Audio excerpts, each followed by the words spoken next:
The first snow of December came softly, dusting the world in white like a whispered promise.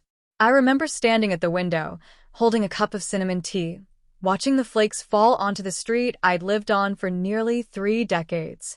It was beautiful, yes, but empty too. Until that day. Because that day my son was coming home. Noah. My Noah. My baby who hadn't been home for Christmas in 3 years. Not because he didn't want to be, but because life in New York City was fast, complicated, and demanding. I always understood. I always told him not to worry about me. Live your dream, I'd say. I'll be right here. And I was. Always. But this time, he had called me 2 weeks before the holidays with a voice that felt different. Tired. Needing something that even he hadn't been able to name. I'm coming home, Mom, he said. I just need to be home this year. I'd hung up the phone and stared at the wall for a good 5 minutes, blinking through tears. And then I'd gone into a frenzy. I cleaned every room. I dug out the red and gold ornaments he always loved. I baked 2 batches of his favorite gingerbread cookies. And I left the front porch light on every night like some part of me was already waiting at the door. So when I heard the sound of tires crunching in the driveway and saw headlights sweep across the snow, my heart stopped. I ran to the door and flung it open, not caring that I wasn't even wearing shoes. There he stood, taller than I remembered, handsome in his dark coat, with snowflakes in his thick hair and a duffel bag slung over his shoulder. His smile, oh, that smile was the same. Mom, he said, his voice as warm as it had ever been. I practically flew into his arms. Noah. You're really here. He hugged me tight, his strong arms around me. Told you I'd come. Inside, everything felt different. The house was still the same. Old creaky floorboards, the same throw pillows, the fireplace that took 2 tries to light, but it felt alive again. Because he was here. We stayed up late that first night. He told me about school, about the firm he was interning with, about the subways and the noise and the coffee shops he lived in. I listened, soaking it all in, holding on to every word like it was gold. Then he grew quiet and pulled something from his jacket. I made something for you, he said. It was a blueprint, a house, modest, beautiful, filled with light and love. The kind of place I used to imagine when he was little and we lived paycheck to paycheck. I want to build this for you, Mom, he said. You've lived here alone too long. You gave me everything.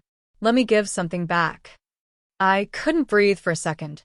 I looked at the lines, the porch swing, the little garden out back, and I saw it. I saw the future he was offering me. I tried to speak, but the words caught in my throat. Noah, I don't need anything. He shook his head gently. I know, but I want to. Please. The next few days passed like magic. We sat for hours planning the rooms, talking paint colors, arguing playfully about furniture. I hadn't laughed like that in years. One afternoon, while we strung lights outside, I slipped on the icy step. My foot went out from under me, but he caught me in one swift motion. Whoa. You okay? I looked up into his eyes and laughed. Guess I'm getting old. He smiled. That's why we're building a house with no stairs. Every night after dinner, we'd sit by the fire and look through old photos. I pulled out boxes I hadn't touched in years. Pictures of him in kindergarten, birthday parties, high school prom, each one a memory. I had lived twice, once then, once now. On Christmas Eve, I woke to the smell of coffee and pancakes. I walked into the kitchen and saw him in my apron, flipping pancakes and humming Christmas songs. He turned and smiled when he saw me. Merry Christmas Eve, he said. Merry Christmas to me, I replied, wrapping my arms around him. That evening, we went into town and walked through the holiday market. He bought me a red scarf that matched the ribbon on the tree. I wore it proudly while we drank cocoa under the stars.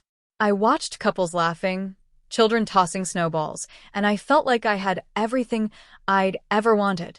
That night, we exchanged gifts. He gave me a framed sketch of the house we'd designed together. To keep the dream alive, he said.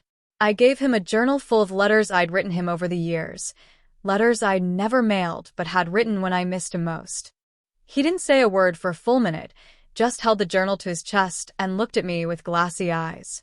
You kept these? I couldn't throw them away, I whispered. They were pieces of you. At midnight, we stood on the porch again, watching snow fall in soft waves around us. I looked up at him, my grown boy who had come back to me, and said, I never thought you'd give me another beginning. He looked down at me and smiled. I never stopped needing you, Mom. I just didn't know how much until I came home. That night, I barely slept. I lay awake, listening to the old house creak and settle, knowing this was the last Christmas we'd spend here. Next year, we'd be in that little house from his drawings, with sunlight pouring through the kitchen window and a new chapter waiting to be written. He came back for the holidays, yes. But what he gave me was something far deeper than time. He gave me purpose again. A reason to look forward. A reason to breathe easier. I used to think a mother's work ended when her children grew up and left. But I was wrong. Because love doesn't end. It just changes shape. It becomes blueprints and scarves and midnight cocoa.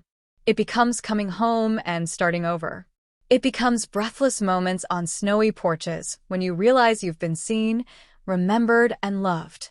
And that's what he did to me. He came home and left me breathless.